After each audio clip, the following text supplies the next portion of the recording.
Good evening, everyone. Welcome to the biological engineering session. If you haven't already heard, most recently, we've been ranked #1 for the past 10 years running now. So this is the Department of Agriculture and Biological Engineering, and you learned today about the biological engineering program.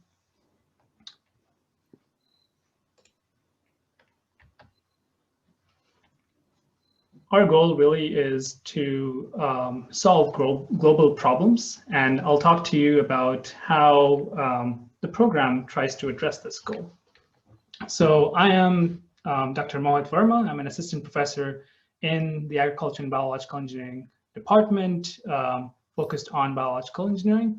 I teach juniors the course Applications of Physical Chemistry to Biological Processes. So if you join the program, you'll see me in a couple of years, and obviously run a research lab as well, with a focus on field deployable biosensors that can be used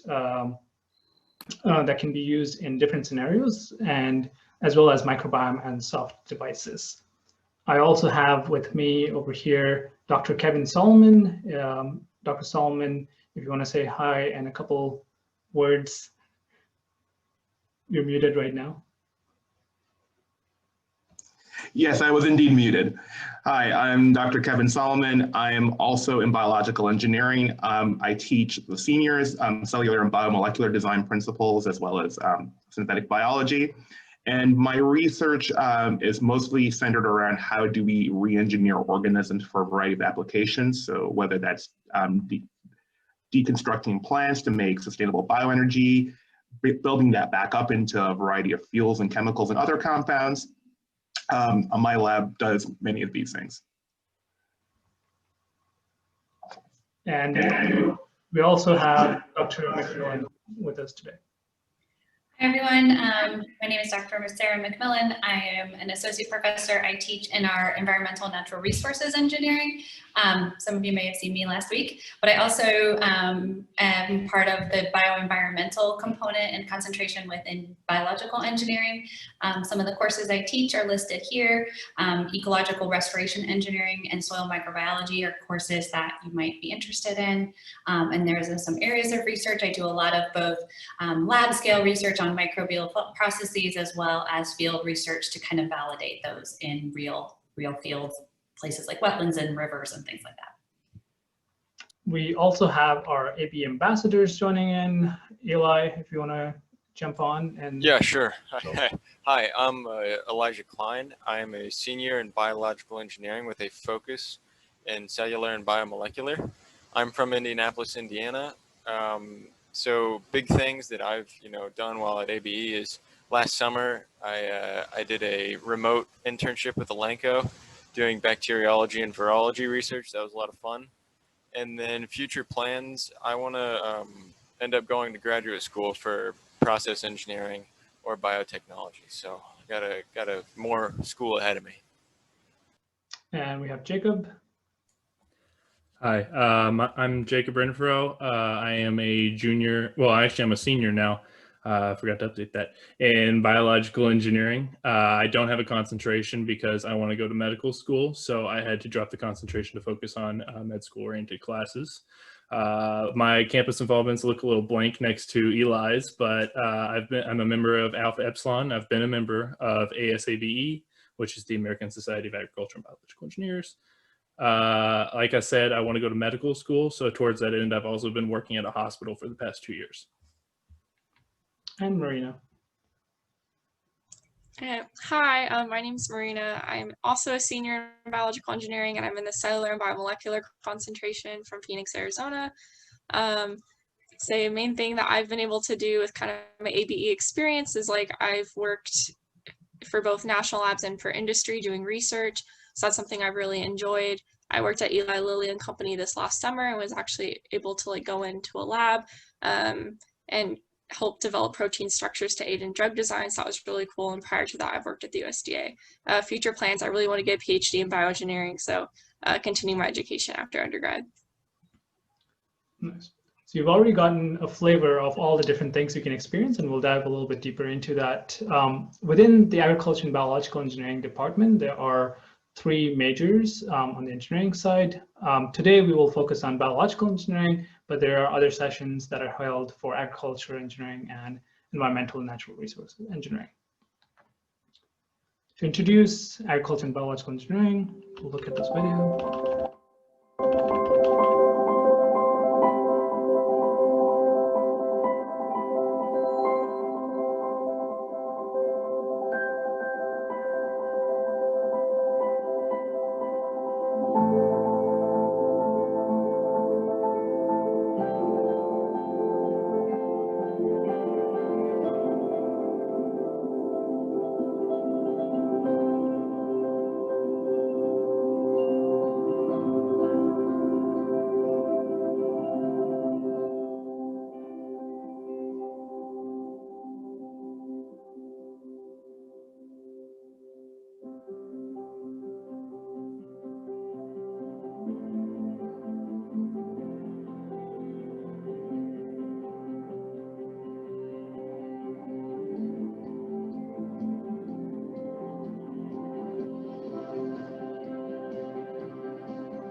So hopefully you were paying attention, and what we're going to try is, based on that video, what stuck with you. Dr. Verba, we can't hear you. Sorry. I think we're having a volume issue on your end. Can you hear me now? Very light, very minimally. Not very well. Okay. We'll check. 1, 2, 3. You've become me. I think your mic volume's low.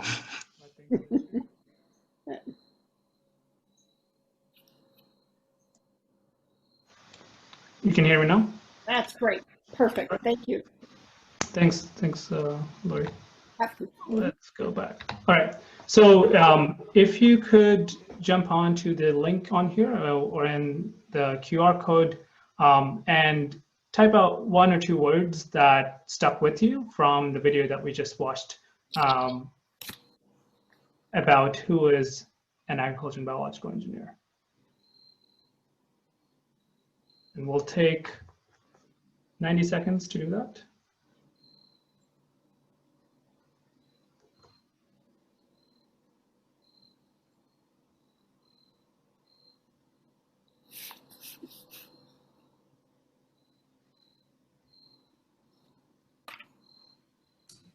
So as these words are coming in, as you probably have seen with using these kinds of tools before, the more times people select a word, they type in a word, the more impact it has and the larger the text. So some neat ones that are coming in, innovative and sustainable. And then things like food and environment, And then a lot of really interesting things like game changers and impact makers, critical thinkers, problem solvers, visionary.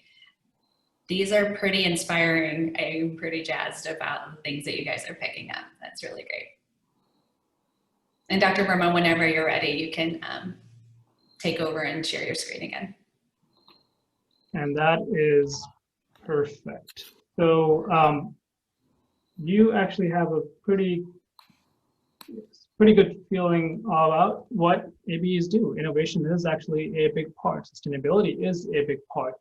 Within ABE, biological engineers use tools that are a little bit different. So based on the images that you see on the screen, what do you think these have in common? Go back to the Slido link, either using the QR code or using the link that's at the bottom. Not sure if you can see the link, but. And basically you're answering the question, what do these images have in common? So we'll take a minute again to do that one.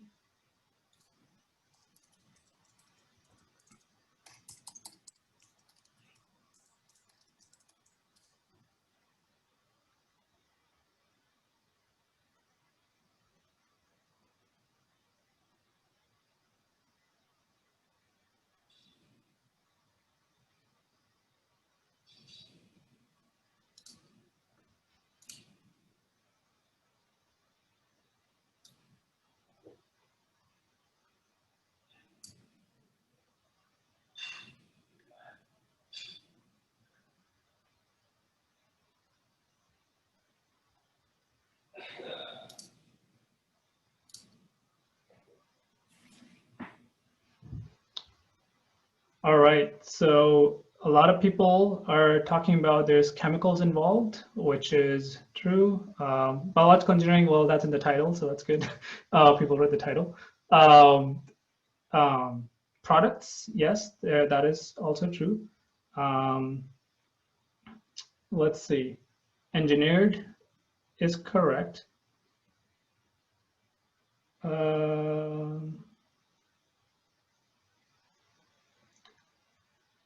Biological and manufactured, I would say, is the direction that we're going into, which is that all of these tools actually are using biology to derive the final product. So what's happening, for example, on the left is yogurt, right? So you are actually using bacteria to produce yogurt from milk. In the middle is detergents, and that might be what's triggering the chemical aspect, but actually modern detergents also have a lot of enzymes, which are biological molecules which help break down the stains on the clothes, and those are manufactured using cells or synthetic organisms and so on. And on the right, of course, you have a vaccine, especially relevant with the COVID-19 pandemic that's going on. To produce vaccines, you require cells, you need to engineer cells to be able to produce vaccines successfully and on a large scale, essentially. All of that falls within biological engineering. And with that basis, what we're building essentially is a bioeconomy, and that comes with the basis on engineering biology and applying it to food, health, and energy application builds towards this bioeconomy with the goal of engineering for life, essentially. To contrast the previous technology revolution, which was on the computers and IT, if you think about in your parents' generation, in the 70s, late 70s, computer would be about $6,000, wouldn't have any internet, no graphics, and so on. In the next 20 years, they started becoming cheaper and much more powerful. And now we have smartphones which will fit in our pockets, which are way cheaper and way more powerful than what could be done before. Now it's more of a biotech revolution where, again, in the late 90s, you you could sequence DNA, but it was really expensive, as listed on the bottom, and the bioeconomy was just starting to grow. And in the recent years, DNA sequencing is becoming much more common and much cheaper. And there's actually companies and products out there that will let you sequence your own DNA. And the bioeconomy has also been growing a lot more. In the future, instead of just being able to read, we can now start to edit and write DNA and create new products as well. And also, it's becoming much more cost effective because of the tools that are available to biological engineers. Using these tools, there are grand challenges that are being addressed in food, sustainability, as well as energy, depending on the products that are being created. And of course, health for new pharmaceuticals and biological products, for example, vaccines and antibodies. So within our program, to target these applications, we have different concentrations, which I'll pass back to Dr. Solomon to highlight. All right, so as you've heard, with a degree in biological engineering, we're making an number of different areas with a focus on sustainability, using biology to solve grand challenges.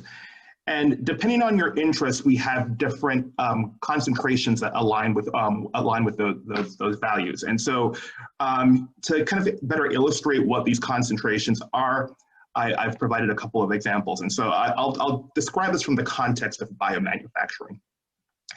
Now, even though we like to make things with biology, the manufacturing process doesn't end with a product. At the end, you have the product that you sell, but you also have wastewater systems that might pollute our waterways, that might in fact affect the environment. And so if that is something that appeals to you, if you care more about the environment, the bioenvironmental concentration, which will train you for opportunities in, for example, better managing the end products of biomanufacturing, with our students taking up careers at the EPA, at consulting firms such as Black & Veatch, et cetera, bioenvironmental might be for you.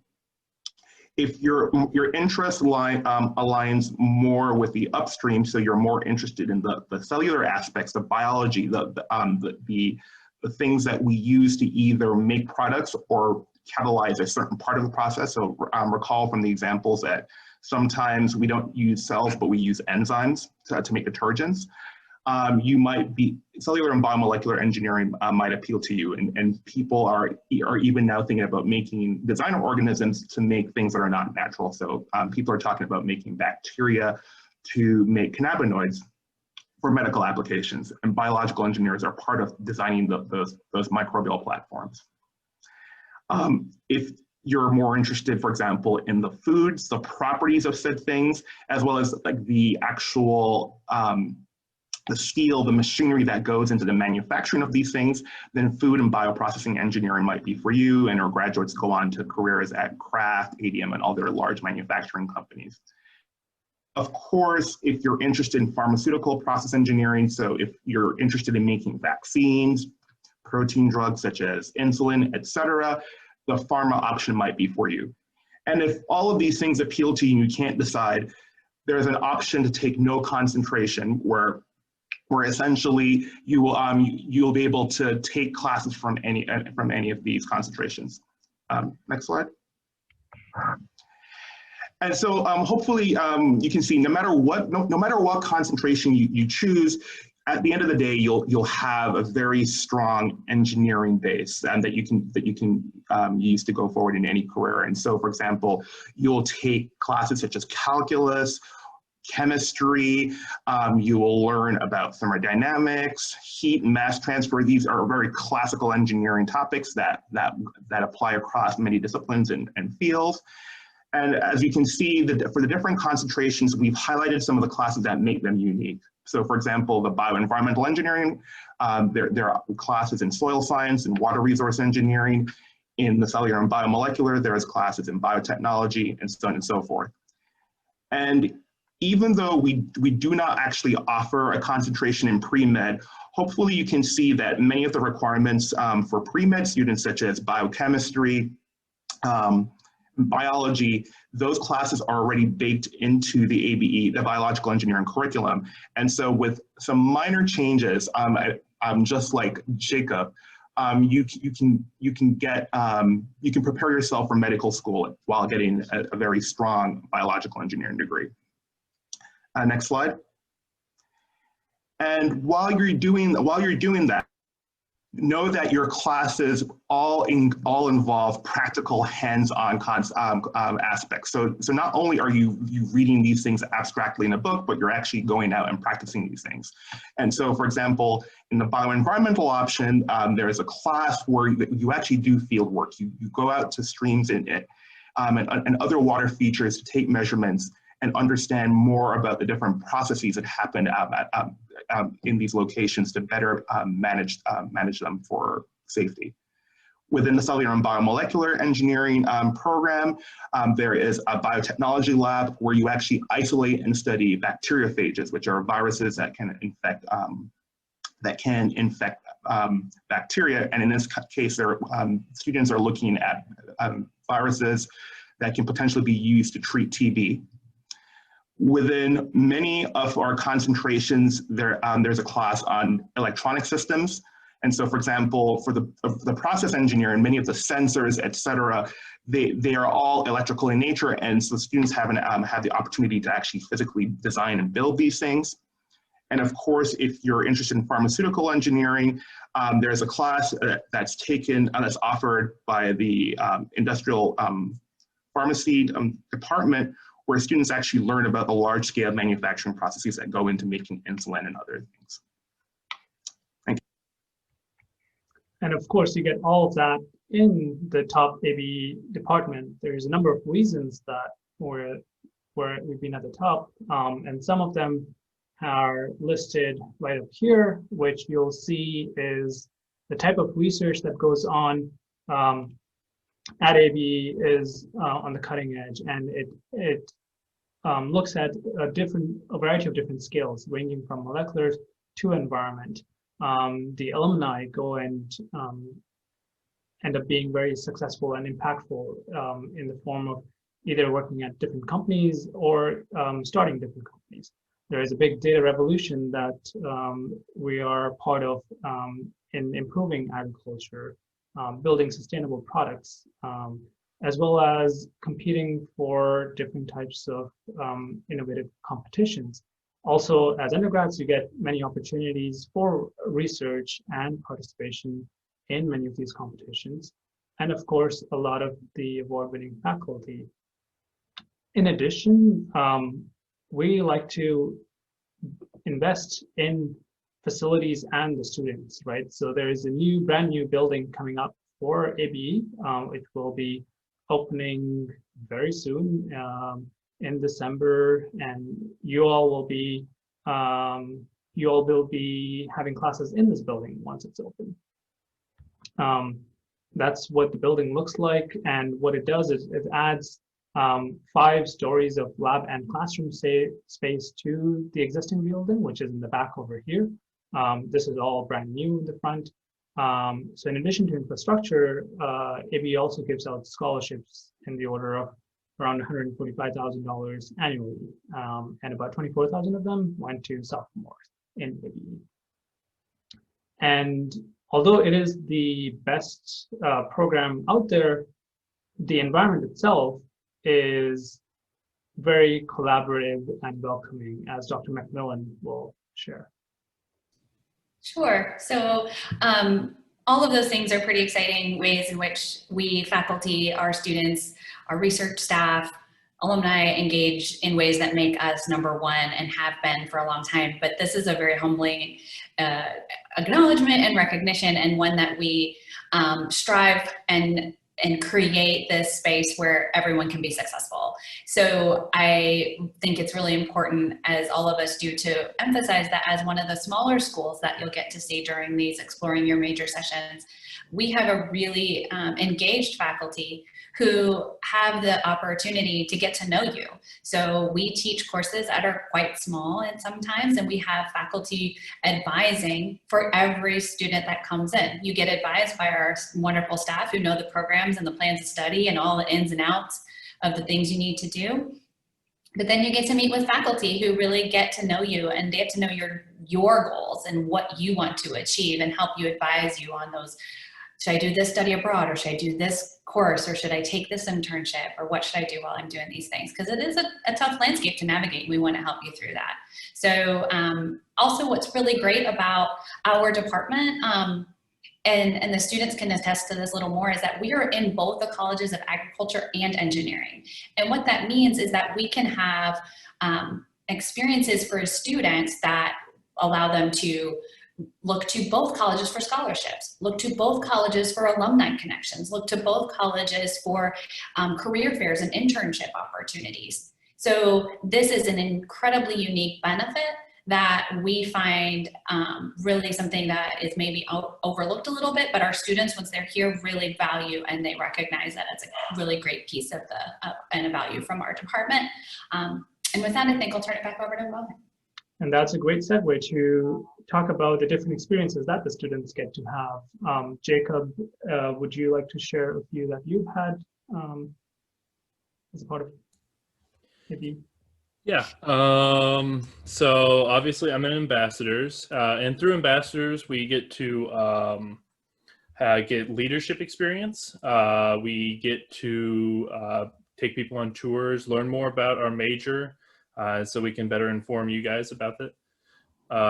We can participate in all sorts of hands-on labs that we can then show off to explain our major to younger audiences. I'm also in Alpha Epsilon, which is the honor society for agriculture and biological engineering. And through that, we do community-based service, like for ABE in particular. So, and I believe last year we did a chocolate fountain for all of ABE. That was pretty fun. We also do a little bit of community service through there too. As far as ABE student life goes, we have a pretty great community. There's always a class group me that's pretty active for every year. We can talk about our classes, any problems we're having, stuff like that. Nice, thank you. In addition to that, there's also undergraduate competitions that a lot of students compete in. Two examples are shown over here with the soybean innovation competition and the iGym. iGym is really unique to ABE, and maybe Dr. Solomon wants to jump in here and mention a little bit about how it started and how we've been competing in the past couple of years. Yeah, so the iGEM competition, it's a synthetic biology competition where teams from across the world, so there's typically about 300 teams from Europe, from the US, from China, truly everywhere, where over the summer they actually build a biological solution to a problem of their choosing. And then there's a conference and competition in the fall. And our students have taken this as an opportunity to explore a variety of different concepts. So for example, this year with the current pandemic, students are looking at designing sensors for COVID-19. So can we come up with better diagnostic tools that are a little bit faster than what's currently available? But in the past, we've developed systems to manage nutrient flows in runoff to prevent algal blooms. We've looked at creating sustainable bioenergy. We've even looked at engineering the microbiome within your lungs to essentially form a protective barrier against atmospheric pollutants. And our teams have consistently been recognized with silver and bronze medals at competition for at least the last 5 years. And I'll turn it back to you. In addition to that, students also get opportunities to interface with industry in the form of internships. That was a lot of ins in there. All right, I'll call on Marina to share one of her examples. Yeah, so as you guys found out earlier, I worked with Eli Lilly this summer, but I would say there's like a really wide range of industries that accept biological engineers, as you saw on that slide that Dr. Solomon showed earlier. If you're interested in like solving manufacturing problems. I know at Eli Lilly, a lot of people work in manufacturing and quality control because you have to figure out how to produce, a novel medicine from cell cultures. So kind of figuring out, small stage building bioreactors to like large scale, how do you actually make this producible and still economically efficient? You can also work in industry and like R&D, so that's what I did. So I was in research and development, and so that is more research based, but you still, having an engineering background is still really beneficial to really understand, that this is going to be a product, kind of some of the processes that you use in the lab or ones that we talk about. I know I used lab techniques I learned about in Dr. Burma's class, and so that was really helpful. But yeah, and there's also, I know a lot of people even go into more chemical engineering type jobs with this degree, especially chemical engineering companies that are working with biologics. I think having an ABE degree is really helpful when, stepping into interviews with that. There's also people in our major that do co-ops. So co-ops are definitely an option. So that's where you work for a whole, semester for either 3 or 5 semesters. So you get really great industry experience while in school. Some people also like to do research, and I'd say it's pretty common for people to either go to graduate school or go to industry. It's honestly like a 50-50 split. So it's really at whatever you want to do after graduation. And that's a great segue to talk about on-campus research. Elijah, do you want to talk about some of your experiences? Yeah, sure. So undergraduate research, there's no one way to do it. There are a lot of programs offered through Purdue. We have a couple here. The Discovery Park Undergraduate Research Internship is one. We have the Research Experience for undergraduates, and then we have SURF, the Summer Undergraduate Research Fellowship. And these are 3 of the more major programs that are well known that get students kind of lined up with professors doing research that interests them most. And then also what I ended up doing to get undergraduate research experience is I just found a lab that I liked in drug discovery, and I found a project they were working on, and I applied. And it was kind of like applying for a job, but it was very straightforward, and I ended up doing research in the drug discovery lab. So by joining ABE, you have a lot of doors open to you in terms of the research you can do, because I'm not, I probably won't end up in doing drug discovery research, but just by being in this program, I was able to, I guess, have a little more understanding as well as access to all these undergraduate research opportunities that are out there.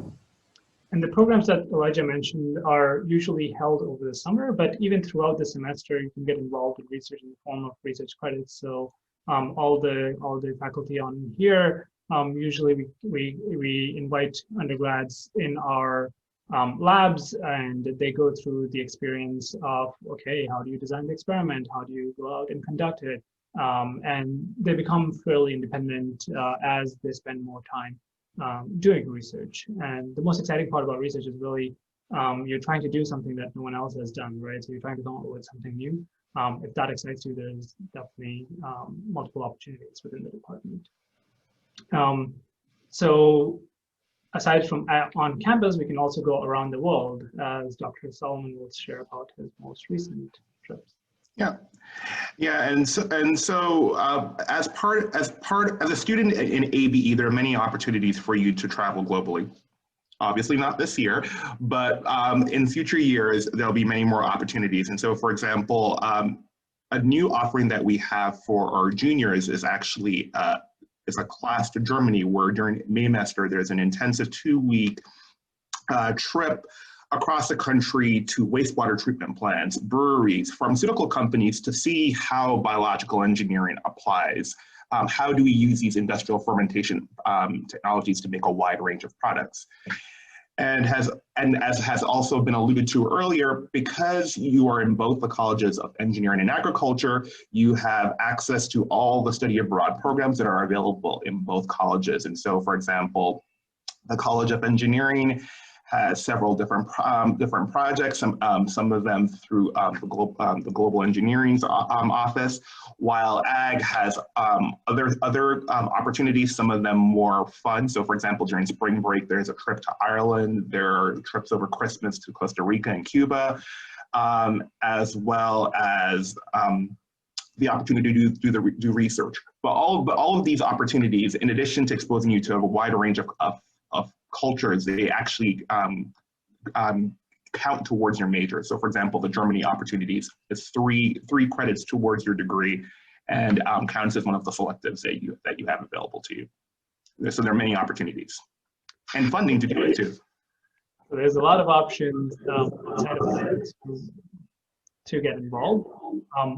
We'll jump back onto Slido, and what I want you to address is which of the student life activities do you see yourself participating in or resonating with, or at least trying out? So jump back on there and put that in.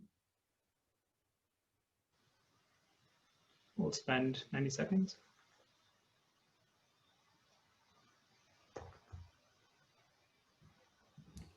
While we're waiting, I was just going to second Dr. Solomon's comments about international activities. Many of the faculty do international development research, and I do some work in Peru, and many of us do work in Africa and other places as well. So there's a great opportunity to get engaged with that. We have a really strong connection to universities as well as NGOs in many of these more developing countries. The European trips and the Latin America trips are great.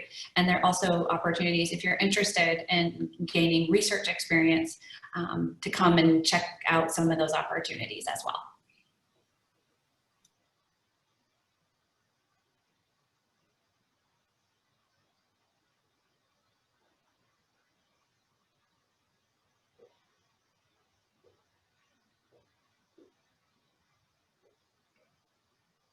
Excellent. So a lot of people chose internships, and that is great. So as you heard, there's a lot of opportunities to do that, both internship and research. Actually, that matches up quite well with what Marina mentioned with the industry and research. So that's great.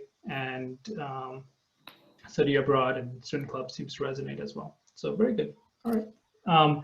What all of this experience does is combining with the classroom and courses that you take and these experiences outside your outside the class, they build up a strong portfolio so that you can work in a variety of different fields and a variety of different companies and make an impact. So here are some examples of the types of companies that people have gone to, which you'll see includes pharmaceuticals, food, synthetic biology, and a lot of different examples, essentially. And of course, agricultural companies as well. And that concludes our presentation for today. What we'll do next is, if you want to learn more about ABE, we will jump onto breakout rooms. And the way we'll do that is you're going to rename yourself and add in either a CBME for cellular and biomolecular engineering or a BE for all other tracks in front of your name. And then we'll split that into the breakout rooms. In addition, there are, actually I want to introduce Laurie Snyder. Laurie, do you want to say a couple words before we split this up? Sure. Hello, everyone. Good evening to you. As Dr. Verma has shared, my name is Laurie Snyder, and I serve as the Senior Academic Advisor for the department. So if you have any questions related to your academic plans of study or just questions in general related to academic advising, I would be the person that you would reach out to and talk with.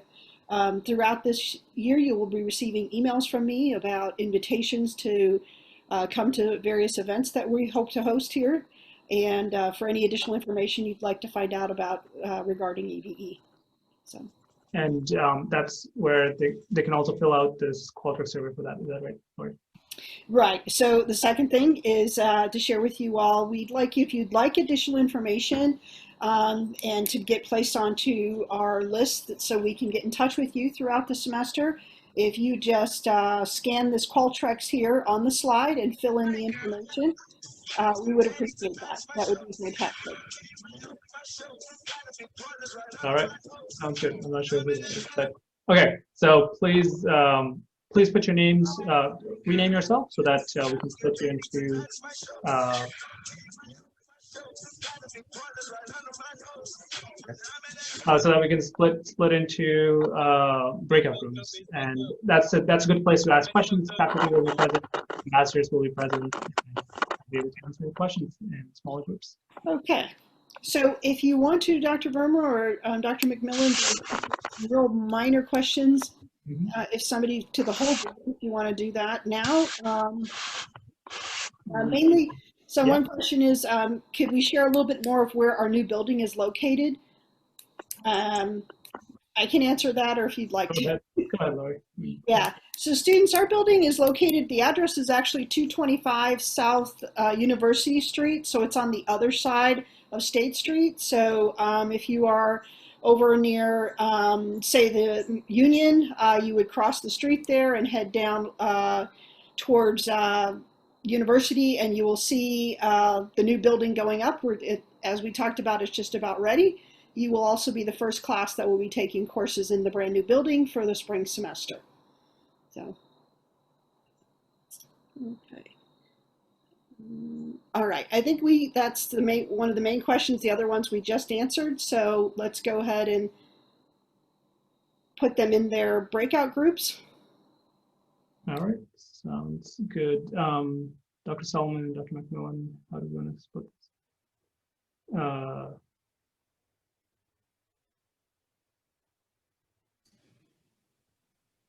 Okay, so does everybody know how to rename themselves? Can you follow the little instructions here? I'm not seeing anybody pop up yet.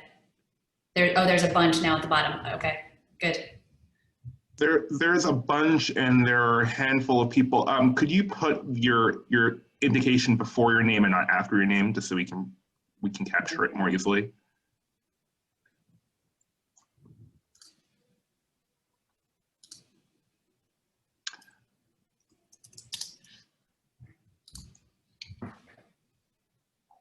And so the graduate TAs are moving people into the breakout rooms, correct? So students, if you read the instructions on this slide, it tells you exactly how to rename yourself, to put yourself into the proper breakout room. And then the grad assistant will also be in charge of the QR code for your attendance. So that will come later.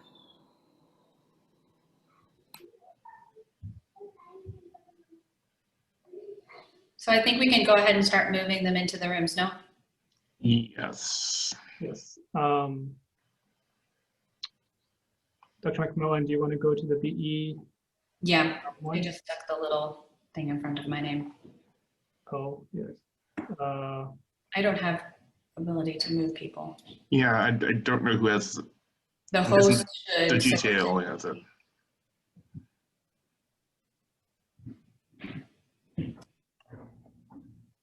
CG? Yes, I'm assigning them to breakout room. Give me 1 second. Thank you. Dr. Solomon, do you want to pick one? Which one, B or B? I guess I'll do CBME. I will go into BE then. Dr. McMillan, I'll just stick with you. If there's any more questions. Good.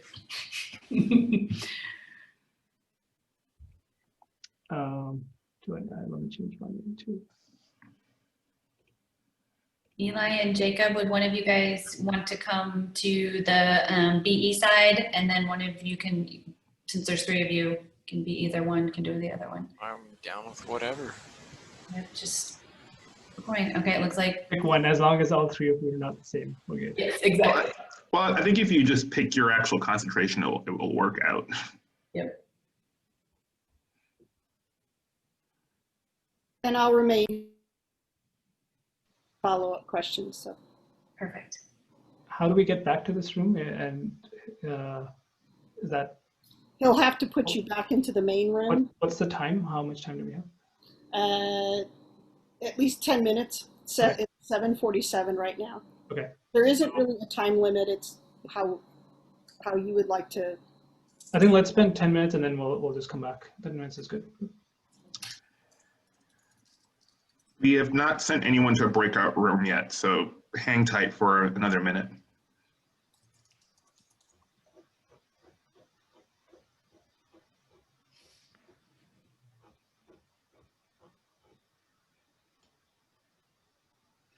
That's great.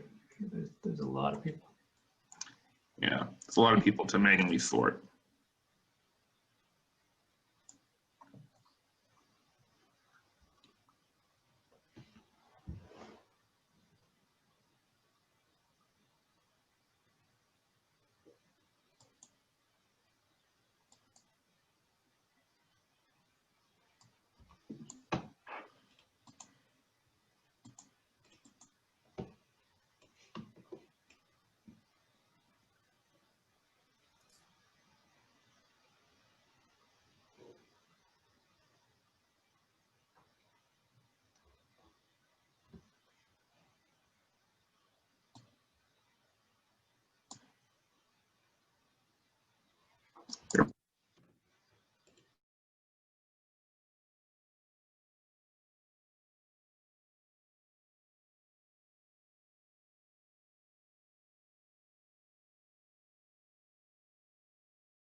Hello?